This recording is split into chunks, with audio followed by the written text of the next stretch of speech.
नमस्कार, स्वागत है आप सभी का हमारे खास कार्यक्रम भारत एट 7 PM में, जिसमें हम लाते हैं दिन भर की खबरें राज्यों के साथ और आपको रूबरू कराते हैं विभिन्न राज्यों की मुख्य खबरों से और बात करते हैं अपने संवाददाताओं से भी। तो शुरुआत करते हैं इस खास कार्यक्रम की हेडलाइंस के साथ। दार्जिलिंग जिले के रंगापानी स्टेशन के पास ट्रेन हादसा, 9 लोगों की मौत, लगभग 50 घायल। रेल मंत्री अश्विनी वैष्णव ने किया घटनास्थल का दौरा, कहा हमारा सारा ध्यान रेस्क्यू और बहाली पर।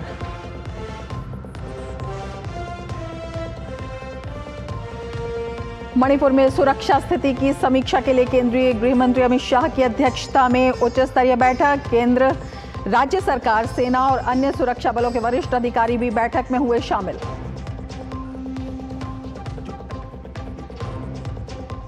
बंगाल में चुनाव के बाद हिंसा के पीड़ितों से मिलने निकला बीजेपी का प्रतिनिधिमंडल। बागडोगरा और कूच बिहार में राजनीतिक हिंसा के शिकार लोगों का दर्ज करेंगे बयान।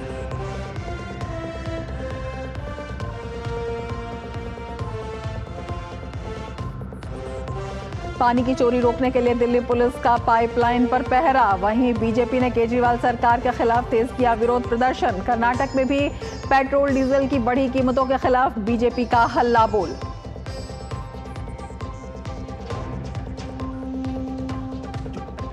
ईवीएम हैक करने से जुड़ी झूठी खबर छापने पर मिड डे अखबार ने मांगी माफी। चुनाव आयोग के नोटिस पर 24 घंटे के भीतर दिया माफीनामा।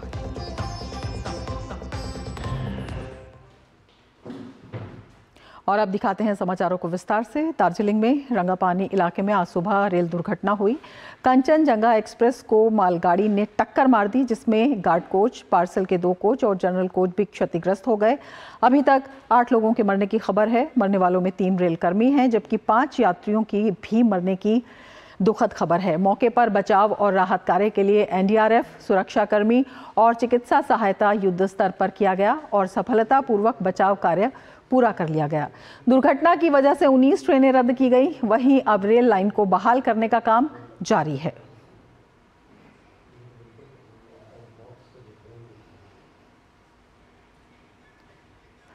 तो बचाव कार्य पूरा हो चुका है और रेलवे लाइन को बहाल करने का काम जारी है। रेल मंत्री अश्विनी वैष्णव मोटरसाइकिल पर सवार होकर घटनास्थल पर पहुंचे और हालात का जायजा लिया।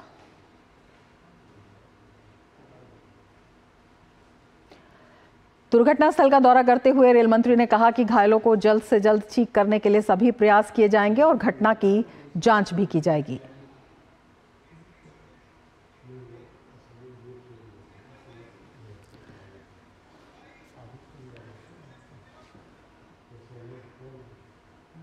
रेस्क्यू ऑपरेशन कंप्लीट हुआ है। अभी रेस्टोरेशन पे पूरा फोकस है।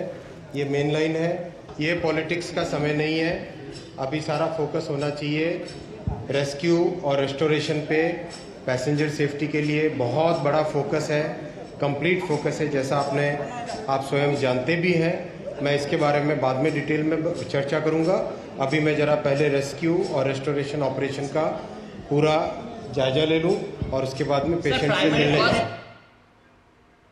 रेल मंत्री ने घटनास्थल के बाद घायलों से मुलाकात की और उनके त्वरित इलाज का भरोसा दिलाया। इससे पहले वे एक्स पर पोस्ट के जरिए मृतकों के परिजनों के लिए 10 लाख रुपए के मुआवजे की घोषणा कर चुके हैं। जिन्हें गंभीर चोट लगी है उन्हें भी 2.5 लाख रुपए और मामूली चोट वालों को 50,000 रुपए की राशि प्रदान की जाएगी।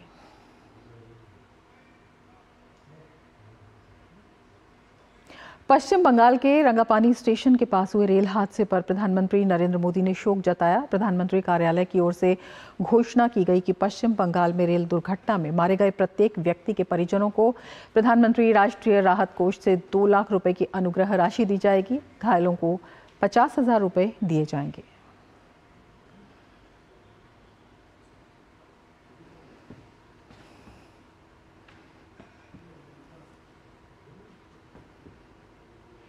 दुनिया के सबसे बड़े लोकतंत्र भारत में चुनाव की प्रक्रिया को सफल बनाती है ईवीएम मशीन, जिसे बार बार अपने सियासी फायदे के लिए कटघरे में खड़ा कर दिया जाता है, जिस पर बार बार सवाल उठाया जाता है।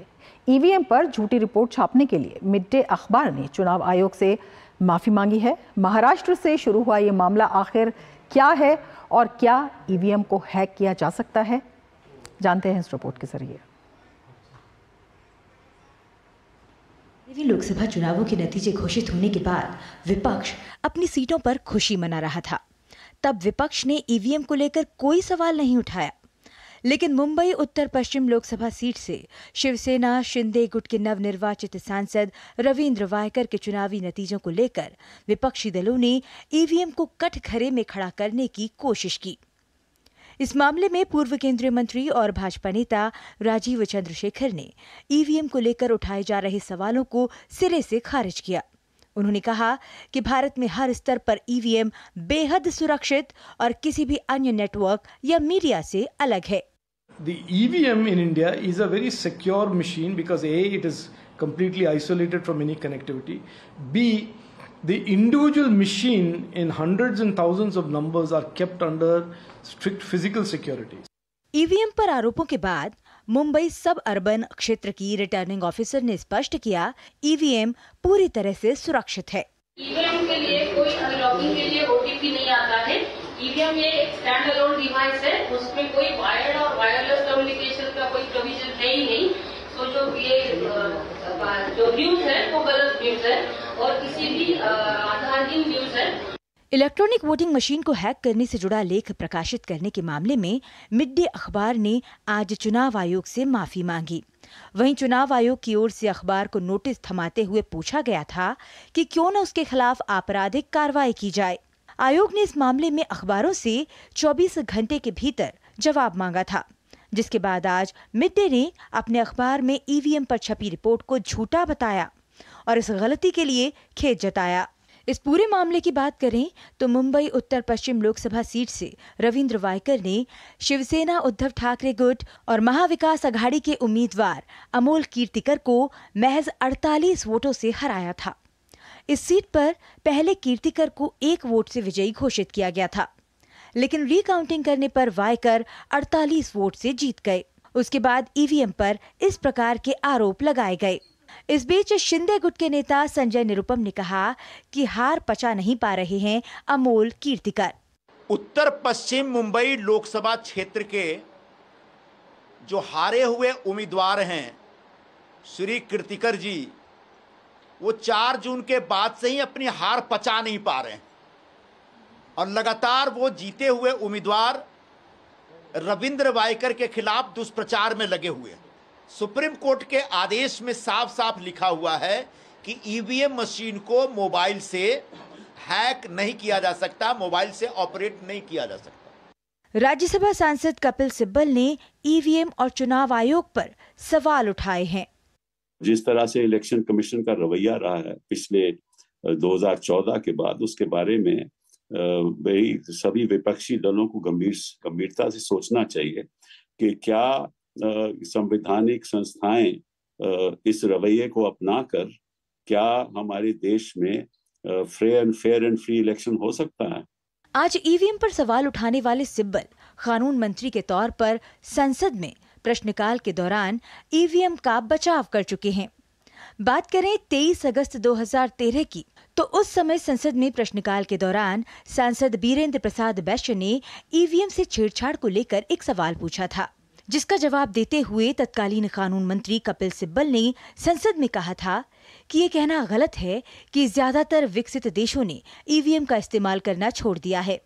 सिर्फ 3 देशों ने इसे छोड़ा है, जबकि अमेरिका, ब्राजील, वेनेजुएला, भूटान और बांग्लादेश जैसे देशों में ईवीएम का इस्तेमाल जारी है। भारत में ईवीएम के इस्तेमाल पर सुप्रीम कोर्ट ने अपनी सहमति दी है, जबकि जर्मनी में सुप्रीम कोर्ट ने संवैधानिक प्रावधानों के तहत इसे हटाया है।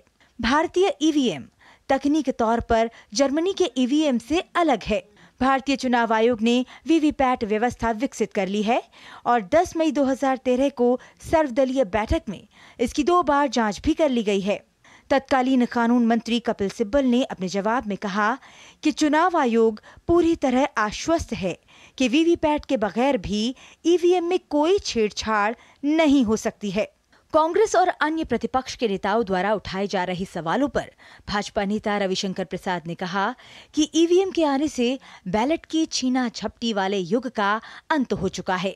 हमें पूरा यकीन है कि ईवीएम के कारण जो बैलेट पेपर की छीना झपटी हिंसा होती थी उसमें कमी आई है। जल्द रिजल्ट आता है, तो मुझे लगता है कि इस पर विश्वास करना चाहिए और ईवीएम ने दिखा दिया है कि वो ईमानदारी से काम करता है और जनता के मतों का प्रकटीकरण भी ईमानदारी से होता है। अब सवाल उठता है कि जब लोकतंत्र की जननी भारत से पूरी दुनिया लोकतांत्रिक प्रक्रियाओं को सफलतापूर्वक संपन्न कराने की प्रेरणा लेती है, ऐसे में अपने राजनीतिक फायदे के लिए अपने ही देश की पारदर्शी प्रक्रियाओं पर सवाल उठाना कहां तक जायज है। Bureau report, DD news. और अब वक्त है एक ब्रेक का। आप देखते रहिए डीडी न्यूज। जिन्होंने यूज किया है वो जानते हैं असली हींग का स्वाद। MDH सुपर हींग, शुद्धता का असली तड़का। MDH। डॉक्टर ऑर्थो ऑयल के रेगुलर मसाज से जॉइंट हेल्थी रहते हैं और अगर प्रॉब्लम बहुत पुरानी है तो डॉक्टर ऑर्थो कैप्सूल्स साथ लेना ना भूलें। अब दर्द भी घुटने टेकेगा। नया फोन? बिल्कुल मेरे जैसा। तेरा ही फोन है। टीम बस में भूल आया था तू। क्रिकेट के बाद का प्लान ऐसे मत भूल जाना भाई। क्रिकेट के बाद का प्लान मतलब पाजी? मतलब रिटायरमेंट का प्लान। इस जनरेशन ने तो उस बारे में सोचा भी नहीं होगा। नहीं भाई पहले मैच से ही सोचा है, इसलिए तो वो कर रखा है। वो मतलब क्या? वही जो सब लोग सही है करते रहते हैं। म्यूचुअल फंड्स में SIP। म्यूचुअल फंड्स में SIP। अगर ऐसे भूल भी जाओ ना तो भी रिटायरमेंट का प्लान बैकग्राउंड में चलते रहना चाहिए ताकि आगे की लाइफ सेट रहे। सही है। म्यूचुअल फंड निवेश बाजार जोखिमों के अधीन है। योजना से जुड़े सभी दस्तावेजों को ध्यान से पढ़ें। मैं क्या जी सब जानते हैं, जहां दिखे मारियो, अपना समझ के खा लियो। वो मिस्टर विकास की फाइल आप पॉलिसी बाजार। मैम, आपका हेल्थ इंश्योरेंस क्लेम अप्रूव हो गया है। अब आप सर को घर ले जा सकती हैं। क्लेम के टाइम पे हमेशा आपकी हेल्प को तैयार। पॉलिसी बाजार। 1 करोड़ का हेल्थ इंश्योरेंस सिर्फ 390 रुपए महीने से शुरू। Curiosity can take you to some out of the world places. Took me to the moon today. Curious about this place? Scan this QR code before I take it off with my Seat tires. Seat, crafted for the curious. Break के बाद फिर से आपका स्वागत है। आगे बढ़ते हैं। केंद्रीय गृह और सहकारिता मंत्री अमित शाह ने मणिपुर में उच्च स्तरीय बैठक की। इस बैठक में मणिपुर की सुरक्षा स्थिति की समीक्षा की गई।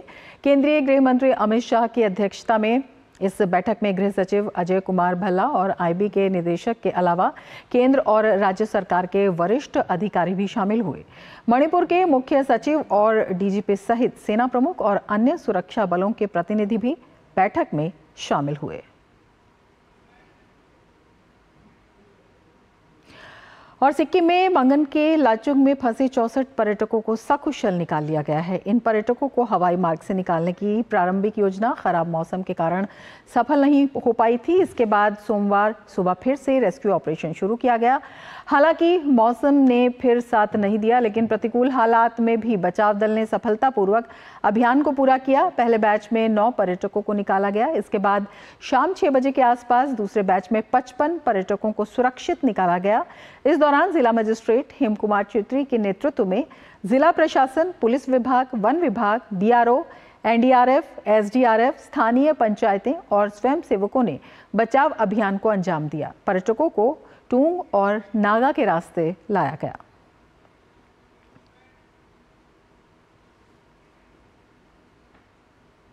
पेट्रोल डीजल की कीमतों में बढ़ोतरी के खिलाफ कर्नाटक भाजपा के कार्यकर्ताओं ने पूरे प्रदेश में सड़कों पर उतरकर कांग्रेस सरकार के खिलाफ प्रदर्शन किया। वहीं कर्नाटक के कलबुर्गी में भाजपा कार्यकर्ताओं ने SPV चौक पर पेट्रोल डीजल की कीमतों में बढ़ोतरी को लेकर विरोध प्रदर्शन किया। साथ ही मांग की कि इन बढ़ी हुई कीमतों को तत्काल वापस लिया जाए। आपको बता दें, कर्नाटक सरकार ने शनिवार को ईंधन पर बिक्री कर बढ़ा दिया, जिससे पेट्रोल और डीजल की कीमत बढ़ गई। बिक्री कर बढ़ने से पेट्रोल की कीमत में 3 रुपए प्रति लीटर और डीजल के दाम में 3.50 रुपए प्रति लीटर की बढ़ोतरी हुई। और पूरे मामले को लेकर भाजपा कांग्रेस की नीयत पर सवाल उठा रही है। कर्नाटक भाजपा अध्यक्ष BY विजयेंद्र ने कहा कि एक और मुख्यमंत्री सिद्धारमैया अपने चुनावी वायदों को पूरा नहीं कर पा रहे हैं, तो दूसरी ओर जनता को महंगाई का बोझ उठाने के लिए मजबूर किया जा रहा है। This decision of the Congress government will cost dearly for the people of Karnataka. When the farmers were in great distress, it will affect the farmers also. And the prices of buses, taxis, autos, and every common man will be affected by the decision of the Congress government. The financial situation is very bad in the state of Karnataka because of the mishandling of the situation by the Congress government and the Chief Minister Siddaramaiah himself. So, Bharatiya Janata Party, we are taking on to the streets. We are protesting against the decision of the Congress government against the increase of the taxes on petrol and diesel. और कार्यक्रम में अब वक्त है एक break का। आप देखते रहिए टीजी न्यूज़। लाल रंग इसका अपार, तीखा कम है फिर भी स्वाद। बेमिसाल बेमिसाल MDH Kashmiri. MDH Kashmiri. MDH। तेरी होने वाली मदर इन लॉ कुछ ज्यादा ही ट्रेडिशनल है। ट्रेडिशनल लोग ज्यादा इमोशनल होते हैं। तो भाई साहब, अब कोई किसी की लाइफ में आग नहीं लगा पाएगा। समर कूल, जो हर दिल करे कबूल। क्या हुआ? I have lost everything काका। मैंने अपनी 3 साल की सारी सेविंग्स ज्यादा फायदे के चक्कर में नए ट्रेंड्स पे लगा दी। Relax and move to proper investments like mutual funds. वो regulated है, verified भी है and are handled by experts. अब तो मैं पूरा जीरो पे आ गया हूँ। थैंक्स काका। अब सब सही है। म्यूचुअल फंड निवेश बाजार जोखिमों के अधीन है। योजना से जुड़े सभी दस्तावेजों को ध्यान से पढ़ें। स्वाद से सबको दीवाना कर दे, दीवाना कर दे। पता का चाय, गजब का स्वाद। गोल्डी छोले मसाले, जहाँ जाए रिश्ते बनाए। जहाँ जाए रिश्ते बनाए, गोल्डी मसाले। हरियाणा के मुख्यमंत्री नायब सिंह सैनी ने प्रदेश के घरेलू बिजली उपभोक्ताओं को बड़ी राहत दी है। मुख्यमंत्री नायब सिंह सैनी ने कहा कि बिजली के बिल में मंथली मिनिमम चार्ज को सरकार ने खत्म कर दिया है। अब लोग जितनी बिजली खर्च करेंगे उतना ही बिल आएगा। हमने ये निर्णय कर लिया है आज से कि जितना यूनिट खर्च करेगा उतना ही बिल आएगा। और हमने ये निर्णय किया है कि उस मंथली चार्ज को हमने समाप्त कर दिया है। केवल बिजली की यूनिट का ही बिल आएगा। मान लिया जा कोई व्यक्ति अब घूमने के लिए बाहर चला गया, घर को उसने ताला लगाया है, एक भी यूनिट बिजली की खर्च नहीं हुई है, तो बिजली का बिल जीरो ही आएगा, कोई बिल नहीं आएगा। आंध्र प्रदेश के मुख्यमंत्री चंद्रबाबू नायडू ने पोलावरम परियोजना स्थल का दौरा किया। पोलावरम परियोजना प्राधिकरण के अनुसार सिंचाई परियोजना का उद्देश्य 4.3 लाख हेक्टेयर भूमि की सिंचाई करना, 960 मेगावाट बिजली का उत्पादन करना और 611 गांवों को लगभग 30 लाख लोगों को पेयजल की आपूर्ति करना है।